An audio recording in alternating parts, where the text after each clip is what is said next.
Est-ce que tu savais que ce que tu retrouves dans le fond de ton grinder, c'est absolument pas du pollen? Bouge pas, je t'explique.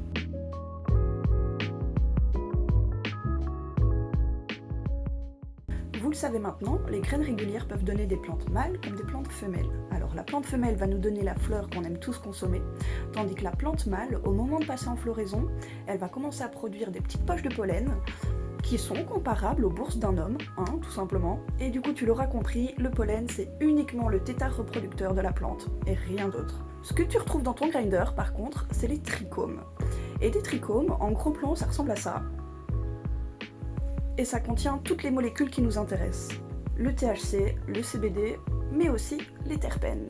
Les terpènes qui seront le sujet d'une vidéo suivante. Alors, on confond trop souvent pollen et trichome, mais moi je trouve que c'est important de faire la différence parce qu'ils n'ont pas du tout la même nature ni la même fonction.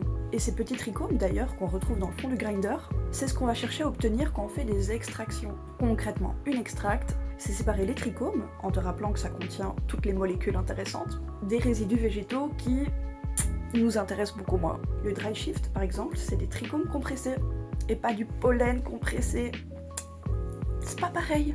C'est comme si je te disais, je vais faire du pain avec du talc. Ouais, ça se ressemble, mais c'est pas pareil. Pas la même nature, pas la même fonction. Si ça t'a plu, n'hésite pas à t'abonner, mais surtout à liker et commenter pour qu'on discute de plus de sujets ensemble. Mais du coup,